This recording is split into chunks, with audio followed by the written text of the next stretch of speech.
L'application, c'est IP Finder. C'est bon?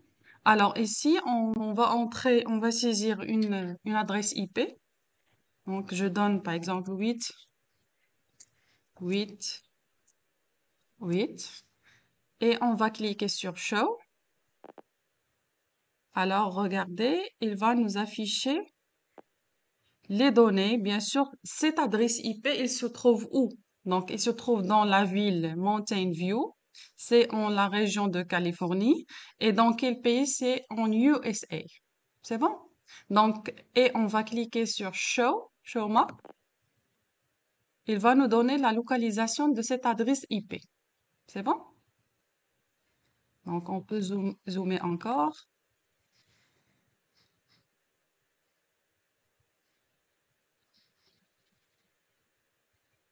Voilà, on zoome encore. Voilà.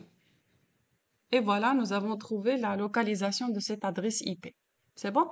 On peut tester ici, on peut mettre un petit bouton de back pour revenir à l'accueil. Donc, puisque je l'ai pas fait, donc je suis obligée de réexécuter l'application. Mais on peut rajouter un petit bouton de retour vers le menu de l'accueil. Alors, donnez-moi une adresse IP, par exemple. 188, 170, par exemple. On peut faire de 10. J'espère que je tape pas n'importe quoi. Ah, regardez, c'est toujours en USA.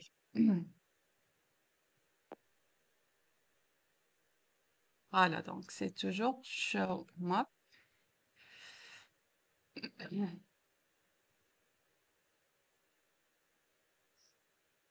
Voilà. Donc c'est un autre endroit. C'est bon?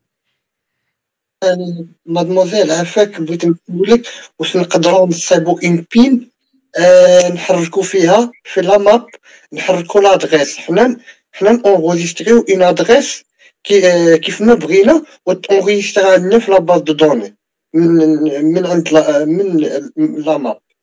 La map, vous pouvez la faire, Olekin, c'est vous qui va programmer cette application. Ici, qu'est-ce qu'on va faire? On va juste consommer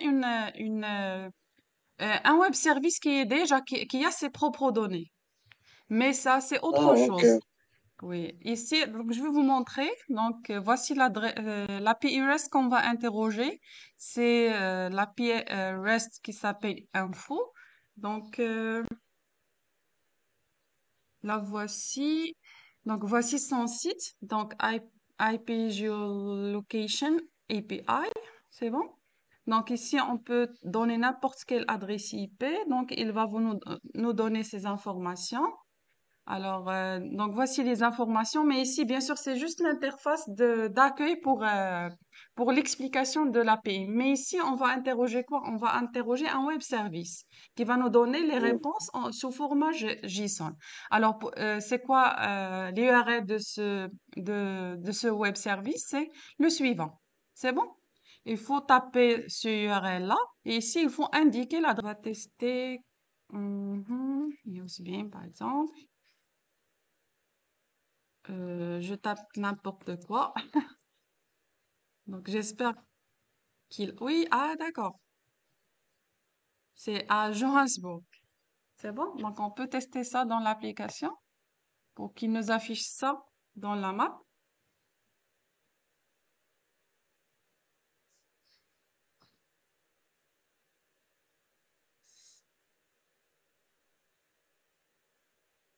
Mhm.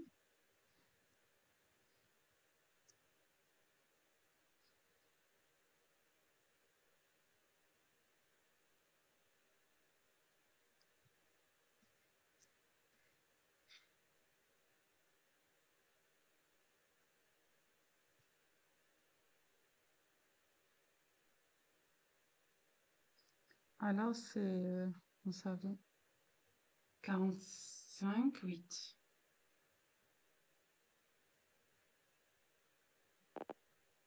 Voilà, c'est Johannesburg.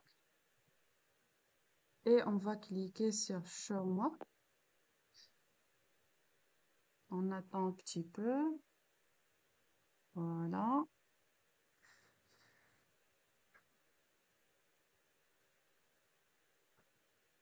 Voilà, elle est là.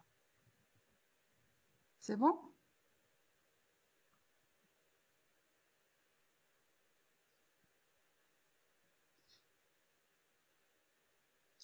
Voilà, donc c'est bon. Donc, cet API REST, comment on va l'interroger? Donc, voici notre web service. Les données qu'on va lui passer, on va lui envoyer une requête HTTP parce qu'ici, on va utiliser l'Internet. C'est un web service. Donc, on va lui passer l'adresse IP qu'on va saisir dans notre edit text. On clique sur le bouton, il y a un événement qui va surgir. Cet événement-là, c'est l'envoi d'une requête HTTP et recevoir une réponse. La réponse qu'on va recevoir, c'est cet objet JSON. Et chaque objet JSON, on va récupérer ces données. Par exemple, ici, dans l'application, on affiche ces quatre informations. On affiche les trois dans des text view qui viennent d'apparaître. Est-ce que vous avez remarqué que les text view n'existent pas avant? Donc, je vais vous montrer aujourd'hui ici une autre technique, comment on peut faire apparaître des text view qui n'existent pas dans le premier affichage. Ici, on va les créer.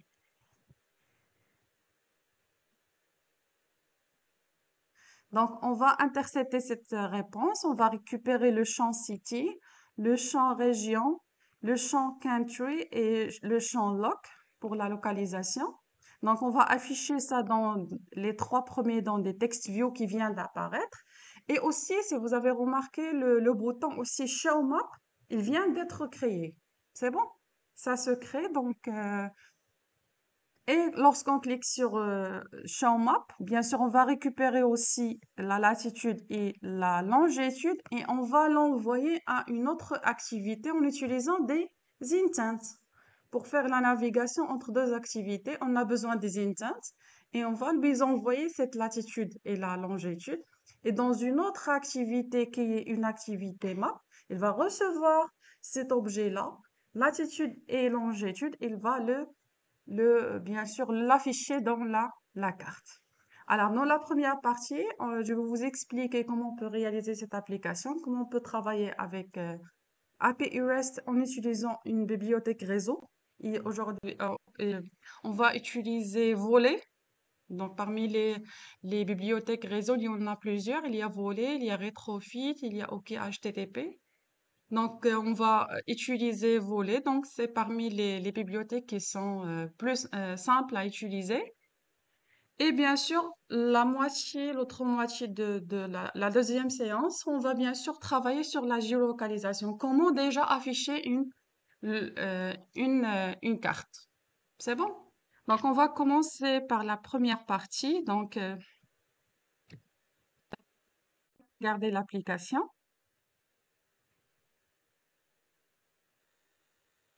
Donc, regardez l'application. Dans les designs au début, on a quoi? Qui sont les éléments du design qu'on a? On a un edit text et un bouton. C'est bon? Donc, lorsqu'on clique,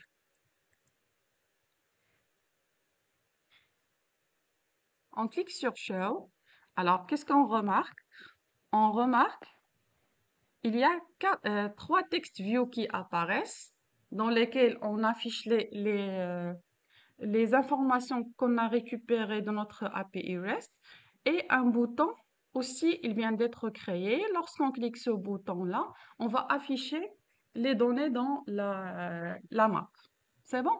Alors, comment on a fait ça? Bien sûr, ici, on a une API REST. Pour interroger cette API REST, on a besoin d'une bibliothèque réseau qui fait des requêtes HTTP, requêtes et réponses. C'est bon? Alors, parmi les requêtes, parmi les librairies qu'on a, on a Volley. Alors, Volley, comment on peut utiliser Volley? Donc, la première des choses, bien sûr, pour préparer cette librairie-là, on a besoin d'intégrer Volley dans notre projet. Pour l'intégrer, c'est une dépendance qu'on va ajouter. C'est bon? Alors, où est-ce qu'on ajoute les dépendances? Voilà. Donc, Gradle, build.gradle. C'est bon? Donc, on clique. Donc, voilà. On a ajouté Volley. Il faut l'ajouter en premier lieu. Et il y a un petit message qui va s'afficher ici. C'est Sync Now. Synchronize Now. Vous cliquez sur Synchronize Now.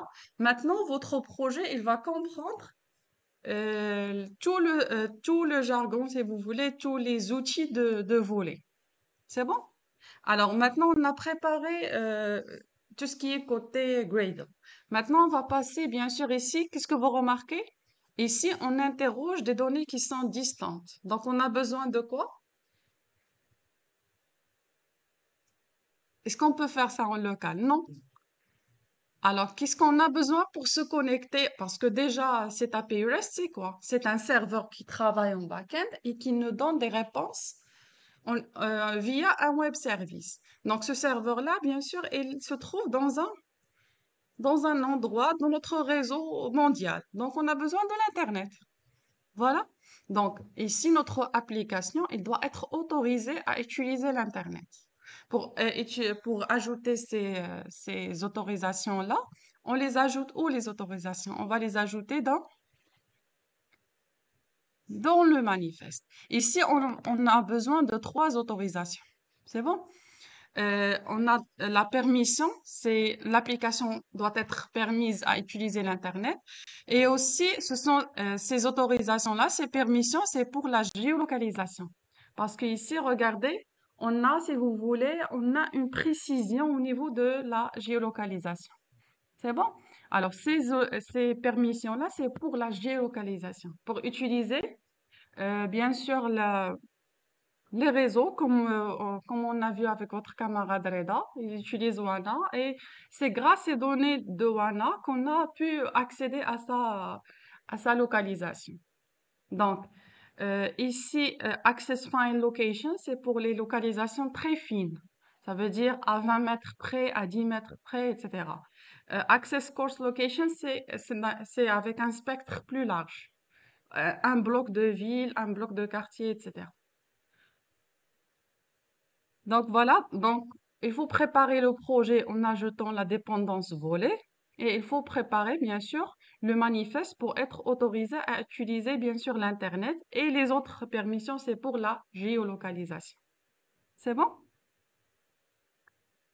Alors, je vais parler en premier sur le volet et par la suite, on va passer à la géolocalisation.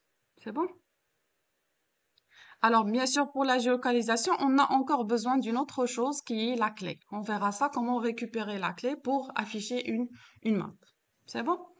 Donc, euh, donc, je reviens sur l'application. Donc, comme on a dit au début, donc maintenant, on a préparé l'application. Il faut voir un petit peu l'affichage. Donc, ah,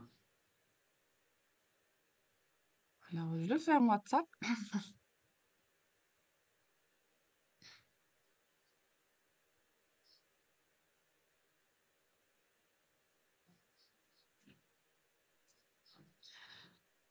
Alors, au niveau de l'affichage, alors il faut remarquer ici, qu'est-ce qu'on a fait? C'est juste, on tape la, l'adresse IP. On a 3 text views qui viennent d'être créés et un bouton. Un bouton qui va être créé. Alors ici, on va regarder déjà le design. Le design, il est simple. Il y a un edit text, un bouton, et on a besoin de quoi? On a besoin d'un container. Un container, c'est un layout. C'est bon? Linear layout ou bien table layout, vous pouvez le faire à votre choix. Ça, c'est juste pour vous montrer comment on peut créer des vues qui viennent d'être créées. Sinon, vous pouvez dès le départ avoir juste 3 text views. Et lorsque vous allez cliquer, il faut remplir ces text views. C'est la méthode la plus simple pour le faire. C'est bon? Alors, on va regarder un petit peu le design. Donc, on va aller dans Main Activity.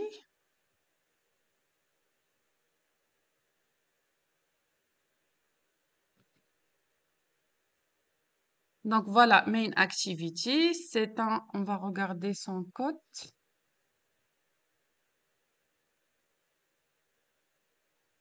C'est bon? Donc, on a trois blocs dans ce design-là. On a un edit text, elle est là. C'est bon? On a un bouton, elle est là. Et on a quoi? Un container. Un container, c'est un layout. C'est un linear layout. C'est dans lequel il va, si vous voulez, euh, c'est lui qui va contenir les vues qu'on vient de créer. Alors, on va regarder dans le code. Alors, dans le code, donc voici, c'est un constraint layout qui est le layout de notre tout l'écran. On a notre premier ID texte, c'est bon? Et on a besoin de son ID. Voici l'ID de notre ID texte. Et bien sûr, ici, par la suite, on a un bouton. Et on a voici le bouton, c'est bon? Qui nous montre ce show. Il est là. Et qu'est-ce qu'on a? On a en bas, dans cette partie-là, en bas, on a un linear layout. C'est bon? On a ajouté un linear layout et on lui a donné un ID. C'est bon? Pourquoi? Parce qu'on a besoin de ce linear layout pour lui ajouter des vues. Donc maintenant, on a vu tout ce qui est design. Donc on regarde dans l'activité main.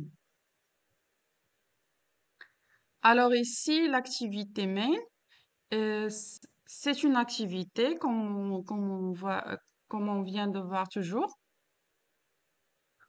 Donc ici, on a besoin bien sûr des variables des variables qui sont en Java pour contrôler tout ce qui est design. C'est bon? Donc on a besoin d'un ID text parce que dans ce ID text, qu'on va récupérer l'adresse IP qu'on a saisie. Ici, voici, c'est une chaîne de caractères qui va héberger l'adresse IP. Ici, c'est le linear layout qui va contenir les éléments qui vont s'ajouter dans l'application. Ici, on a besoin d'une liste qui va contenir des chaînes de caractères. On verra quelles sont ces chaînes de caractères. C'est bon? Donc maintenant, on est dans la méthode onCreate. Donc voilà, on commence à faire le binding, tout ce qui est Java avec tout ce qui est XML. Donc pour avoir la main sur l'ID text, voilà, on crée un objet ID text. Aussi sur le conteneur qui est notre linear layout. Et bien sûr, ici, on peut ne pas écrire ce texte-là, on peut l'écrire directement en donnant le binding pour le bouton. C'est bon? Le bouton qui s'appelle Show. C'est bon? Alors, sur ce bouton-là, lorsqu'on clique sur ce bouton-là, qu'est-ce qu'on fait? Une fois on tape l'adresse IP et on clique sur ce bouton-là, que va-t-il arriver? C'est à ce moment-là que la bibliothèque réseau volé commence à faire son travail. Il va faire quoi? Il va récupérer l'adresse IP qu'on a saisie, il va la préparer dans un URL et il va envoyer ce URL-là. Regardez ici. L'URL qu'il va envoyer, elle est de la forme suivante. C'est bon? Il va envoyer ça comme requête et il va recevoir une réponse. C'est bon? Donc voici ici, donc voici l'adresse IP. Nous l'avons récupérée dans notre ID text. C'est bon? Voici, on a préparé volet. Donc c'est un request queue. On a préparé euh, préparé la queue pour envoyer la requête. C'est bon? Donc voici request queue. C'est bon? Voici notre URL. L'URL est de la forme suivante, comme on vient de voir dans le web service. C'est bon? Elle est de la forme suivante. Il suffit juste de changer l'adresse IP. Et cette adresse IP, on la récupère dans l'edit text qu'on saisit. Donc voilà, voici notre URL, elle est de la forme suivante. Et maintenant, qu'est-ce qu'on fait? On crée une requête. Ici, on va faire une requête en utilisant la méthode get. Et voici, on précise l'URL. Bon. Donc voilà, on response. Donc maintenant, on a préparé la requête. Lorsque on envoie cette requête-là, avec l'URL qu'on a précisé, on reçoit une réponse. C'est quelle réponse on reçoit? Ça veut dire lorsque on répond bien, voici la réponse. Lorsqu'on a une réponse du web service, la réponse, elle est sous la forme suivante. Donc, c'est un fichier, c'est un format JSON. C'est un objet JSON. C'est bon?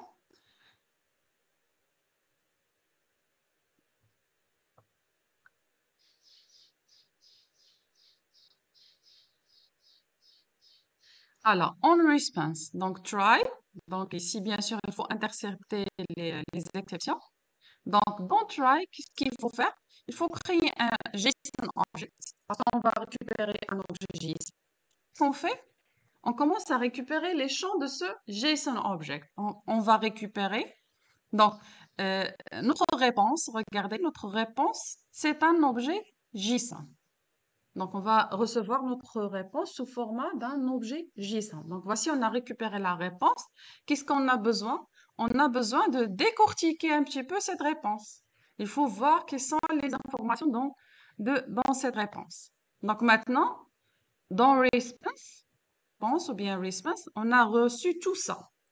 Maintenant, il faut aller dedans. Il faut aller dans chaque champ pour récupérer les informations de chaque champ.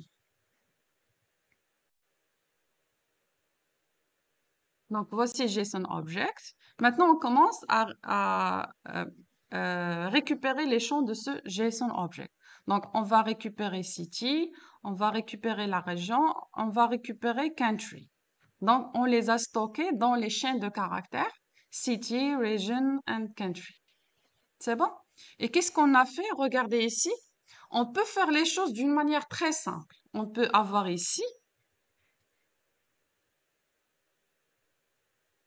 3 text views. Donc ici, on peut avoir text view 1, text view 1. Alors, je préfère écrire ça en commentaire. On peut avoir text view 1, 7 textes.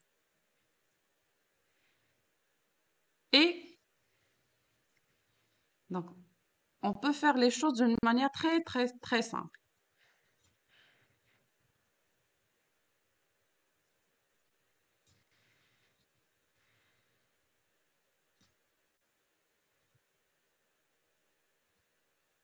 Donc, qu'est-ce qu'on doit faire ici? Text view 2, text view 3. Et texte ici, ça va être en premier lieu city et région et country. Et on peut faire, et voilà, notre travail s'est terminé ici. Mais j'aimerais bien vous montrer une autre technique, comment créer des vues qui viennent d'être, comment créer des vues qui n'ont pas été créées avant. C'est bon? Alors, pour ce faire, donc, vous avez compris le concept. Donc, vous pouvez, d'ailleurs, vous devez faire cette application aussi vous-même. Donc, sinon, regardez ici, tous les champs qu'on a récupérés, on les a ajoutés dans une liste de chaînes de caractères. C'est bon? Et aussi, regardez, on doit récupérer l'objet. C'est une chaîne de caractères. Latling, je pense ici, c'est juste une petite requête. Petite erreur, ça doit être G. Parce qu'on utilise latling. C'est bon? Mais c'est pas grave, c'est juste une nom de variable.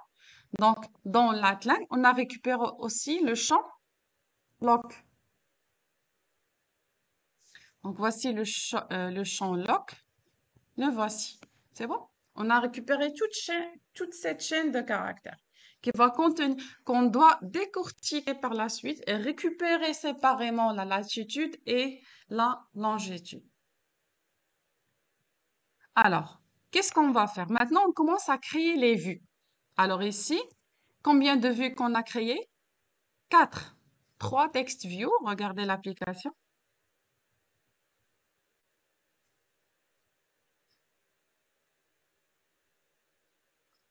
Il est où l'émulateur? On a 3 text views et un bouton qui vient d'être créé. Alors, comment on fait ça? Alors, on va parcourir cette liste. Alors, qu'est-ce qu'on fait? Pour chaque chaîne de caractères, qu'est-ce qu'il faut faire? Pour chaque, regardez. Maintenant, on commence à parcourir cette liste. C'est bon? Alors, la liste, elle contient 3 chaînes de caractères. Alors, pour chaque champ de caractères, qu'est-ce que vous devez faire? Vous allez nous créer une text view. C'est bon? Voilà, c'est pour cela, regardez, on fait un new text view. Donc, si la text view, on va la nommer to add. Et bien sûr, on va lui ajouter texte. Donc, la première fois, ça va être city. La deuxième fois, Le deuxième text view qu'on va créer, on doit lui ajouter région. Et le troisième text view, on doit lui ajouter country. C'est bon? Et bien sûr, on commence à, bien sûr, si vous voulez faire si vous voulez le contrôle de l'affichage à partir du Java. On le faisait souvent en utilisant XML, mais cette fois-ci, on va l'utiliser à l'intérieur de Java. Donc, on va lui préciser que le text view, il a une taille 16. Alors, il est bold, il est écrit en gras. La couleur, c'est white. Voici la couleur du background. Et ici, on va juste faire, voici la couleur du background. C'est bon, c'est cette couleur-là. Voici son code. Et ici, c'est juste, on va faire le padding. Le padding. Le padding, c'est la distance. Regardez le padding. Show, par exemple, regardez City Mountain. Et là, ici, on peut contrôler trois paddings. Trois paddings, ils sont suffisants. La padding, c'est la distance entre la chaîne de caractères et la dernière limite du bouton. C'est ça le padding, c'est cette distance-là. C'est bon? Entre ce point-là et ce point-là. Ça, c'est le padding en haut, à droite et à gauche. Regardez à droite, c'est le padding, c'est la distance entre la dernière lettre, c'est view avec, c'est bon.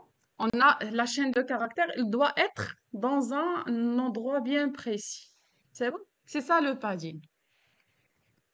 Voilà, ça c'est juste pour le padding.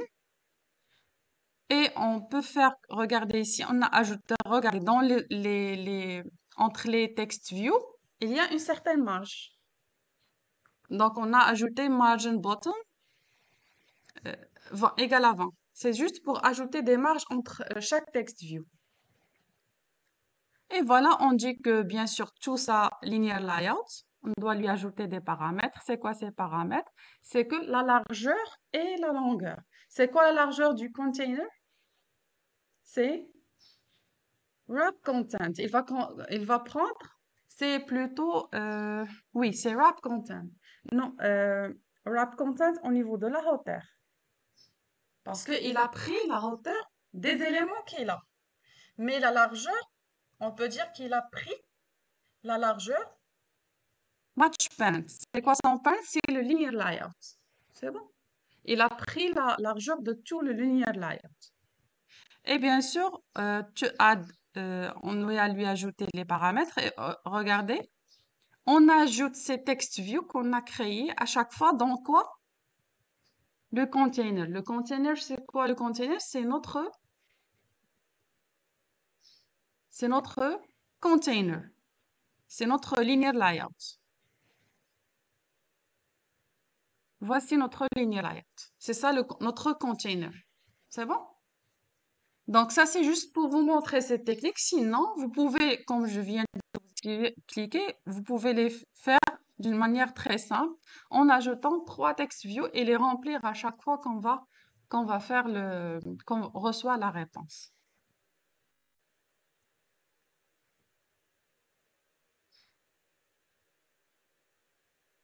Alors,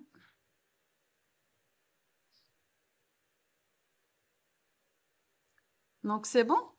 On a aussi, regardez, on a aussi un bouton aussi qui vient d'être créé. C'est bon?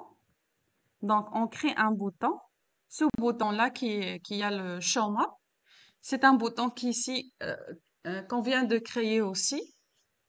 Et bien sûr, ce bouton, il a le texte Show Map, il a un certain padding. On ajoute les paddings à ce bouton-là. Et qu'est-ce qu'on fait? On ajoute ce bouton à quoi? À notre container. C'est bon? Et par la suite, ce bouton-là, il a un événement. Lorsqu'on clique sur cet événement-là, que va-t-il se passer? Donc, on clique, on va être redirigé vers une autre activité. Oui. Donc, on a besoin d'un intent qui va transmettre ces informations-là pour nous envoyer vers une deuxième activité. Alors, lorsqu'on clique sur le bouton, il y a un événement qui va surgir. C'est quoi cet événement? C'est que on va passer à une deuxième activité. Alors, on est dans l'activité actuelle et on passe à l'activité qui s'appelle map intent. C'est bon? Et qu'est-ce qu'on va faire? On doit rajouter. Qu'est-ce qu'on a dit pour transmettre des informations d'une activité à l'autre? On a besoin d'un intent et on a besoin d'un extra. C'est bon? Voilà. Qu'est-ce qu'on va faire? Euh, on va, c'est quoi cet extra? C'est une chaîne de caractères qui va contenir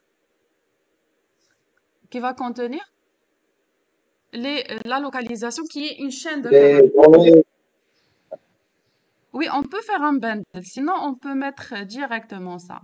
Le bundle, on le fait lorsqu'on a plusieurs informations. Ici, on a juste une petite information, on peut la ajouter directement en utilisant un extra. C'est bon? Donc, l'information qu'on veut transmettre, c'est la localisation. La localisation, si vous vous rappelez bien, nous l'avons récupérée. Voilà, la localisation, elle est récupérée, c'est une chaîne de caractères qu'on a récupérée dans notre objet JSON dans le champ qui s'appelle loc. Donc voilà, voici notre réponse qui est un objet JSON et on va aller dans le champ qui s'appelle loc et voilà, on récupère cette information-là qui est une chaîne de caractères.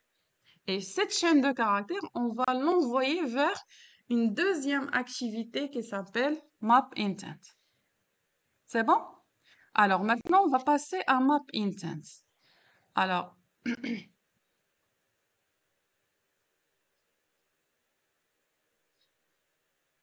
voici notre map intent. Donc donc il doit contenir un map view. C'est bon? Donc, voici son design. Il suffit juste d'indiquer il contient quoi? Un map view. C'est bon? Ça, c'est le design de la vue que vous voyez. Il contient un map view. Mais bien sûr, le code qui va être différent, c'est le code de la classe qui va afficher bien sûr Alors, le code de la classe, c'est une map intent qui implémente en map ready callback. Donc, c'est une activité qui va contenir bien sûr si vous voulez, les méthodes qu'on a pour afficher une carte. Une carte. Alors, qu'est-ce qu'on fait déjà? Donc, voici notre map view. On a mappé sur notre map view. C'est bon? Et qu'est-ce qu'on fait? On a un intent. Donc, get intent. C'est bon?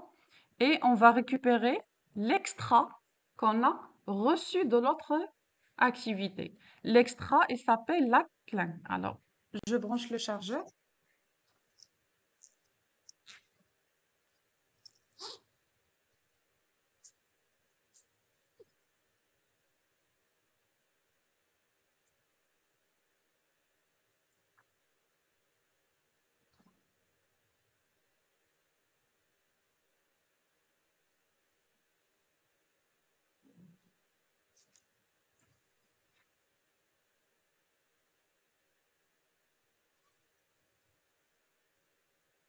Alors, on récupère l'extra. C'est la chaîne de caractères qui contient les informations de la localisation. Alors, qu'est-ce qu'on fait? L'affichage, ça se fait dans la méthode en map ready. C'est bon? En map ready, qu'est-ce qu'on fait? On récupère, regardez. Euh, voilà, c'est une map. C'est bon? Qu'est-ce qu'on fait? On doit récupérer, on doit faire le split de cette chaîne de caractères. Parce que cette chaîne de caractères,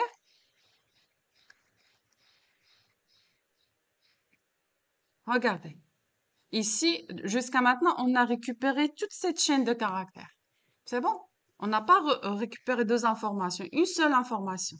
Qu'est-ce qu'on a besoin? On a besoin de séparer, de récupérer uniquement la latitude, parce que voici la latitude et la longitude. Donc, on a besoin de faire un split pour séparer les données avec un virgule.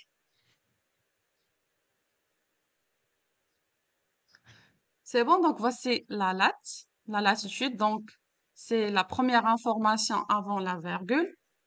La longitude, c'est la deuxième information après la virgule. Et on va créer une location avec cet objet latling. Donc, on va créer un objet latling qui a la longitude et la latitude. Donc, on a créé un objet latling. C'est bon?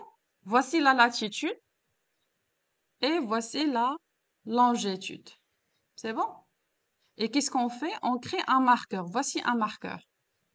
C'est bon? Ce marqueur-là, il suffit juste de lui donner la localisation de l'objet. La localisation maintenant. Notre map maintenant, il a un objet latling.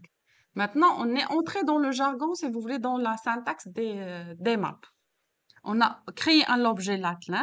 Un objet latling, il suffit de donner sa latitude et sa longitude. La latitude et la longitude, on les a récupérés. Mais on les a récupérés sous forme de chaîne de caractères. Qu'est-ce qu'on a fait? On les a transformés avec des doubles parce qu'on a des données avec des virgules, avec des moins. Donc, on a besoin des doubles. Et maintenant, on a créé un marqueur. Pour créer un marqueur, il suffit juste de lui donner cet objet de localisation. C'est bon? Et ici, Move Camera, donc ça veut dire ici, il nous affiche avec un zoom de 10. Donc, on peut changer le zoom. 10, 20, etc. Et on peut ajouter aussi la possibilité de zoomer en cliquant. C'est bon? Mais bien sûr, je reviens un petit peu sur la, la volée. Alors, pour la volée, qu'est-ce qu'on a dit? Donc, voici sa réponse. C'est bon? Et bien sûr, ça fait partie de la syntaxe de volée. Il faut intercepter les exceptions. Ça, c'est en cas d'une bonne réponse. Ça veut dire dans le cas d'avoir une réponse positive, si vous voulez. Alors, c'est le cas, on n'a pas reçu une réponse. Qu'est-ce qu'on fait? C'est juste, on va aller dans le log et on va intercepter l'erreur qu'on a eue. En cas d'erreur, on va intercepter c'est quoi cette erreur-là. On peut l'afficher dans le log. Le log, il est ici. C'est bon? Il faut cliquer ici et on peut on peut avoir c'est quoi l'erreur de ce log-là. C'est bon? Donc, vous voyez, voler, c'est un peu simple pour faire des requêtes HTTP. Oui? On désactive la connexion, d'accord? Oui. Déconnecter. Oui? Ah oui, oui, c'est ça. On fait se connecter. Oui. Le cours, il va se connecter. On essaiera de la désactiver à partir... c'est bon? À partir de l'émulateur. L'émulateur, oui. Donc, voilà. Est-ce que vous voyez toujours l'écran? Oui. Oui. Alors, j'essaie de désactiver ça.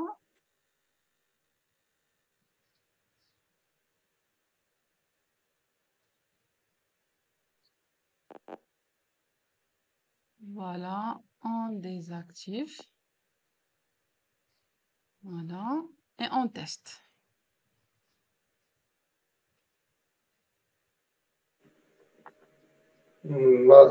Madame, désactivez Mm. aussi les 3G.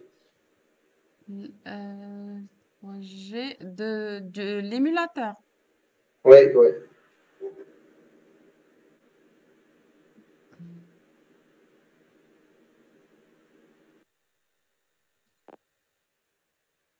C'est ça?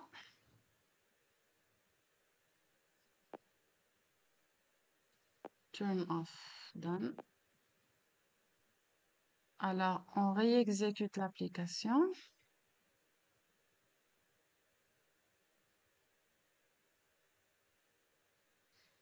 Voilà. Donc, on tape.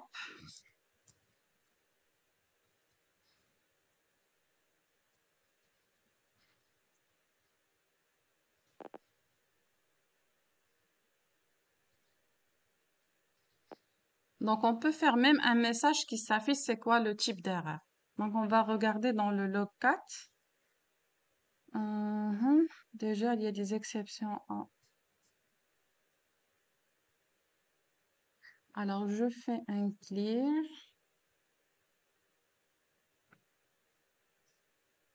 Mhm. On fait- Voilà. Regardez l'erreur. Regardez. Unknown host exception. Enable to resolve host info.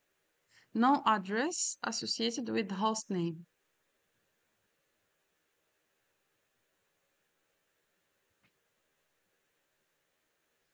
API error.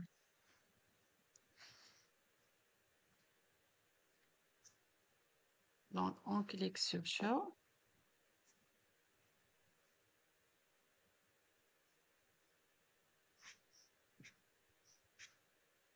Donc, voici l'erreur qu'il nous a donnée. C'est bon? Alors, No connection error. no connection error. Check that screen.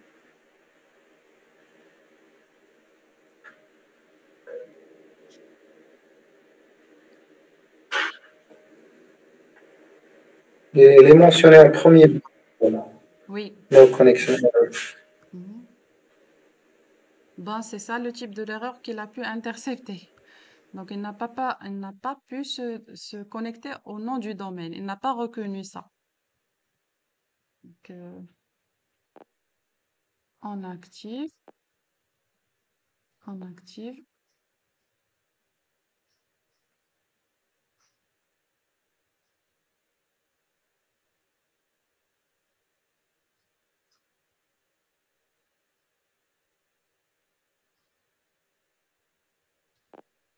Mhm.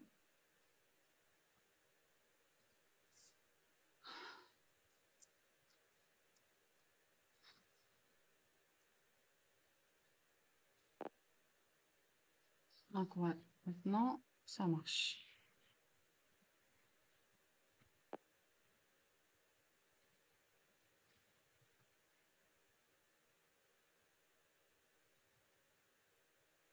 C'est bon? Donc, voilà. Donc, Madame, cette histoire de zoom in et zoom out, ce sont deux événements, n'est-ce pas? zoom in, zoom out. Ici, déjà, on a ça dans la map. On peut cliquer deux fois. Il y a ici zoom. Ils ne sont pas activés. Il faut Au les niveau de activer. Java. Hmm. Il faut les activer. Ah oui, c'est ça. Oui. Ah, ça, c'est le zoom de l'émulateur. Le zoom Ouais. in, zoom out, il y a une méthode pour les activer. Je vais vous montrer ça. Il y a une méthode pour les activer dans la map. Ici, c'est juste je zoome en cliquant de. Sinon, on peut avoir comme celui-là, qui peut s'afficher. On peut contrôler le zoom. C'est bon? Donc, c'est pour cela, on va passer. Ça, c'est l'application, comment on peut la faire. Mais bien sûr, je reviens un petit peu sur la géolocalisation. Il faut d'abord activer une map et par la suite, passer à programmer cette application. C'est bon? Donc, on passe à la map. Alors, rappelez-vous bien, euh, ici, dans le manifeste, on a besoin d'une clé. C'est bon? Parce que la map, c'est un service. Il faut avoir une clé pour l'activer. Donc, voici la clé avec laquelle on a activé notre application, bien sûr, notre map. Alors, sinon, je reviens un petit peu pour comment activer une map. C'est bon? Donc, c'est ce qu'on va faire maintenant. Donc,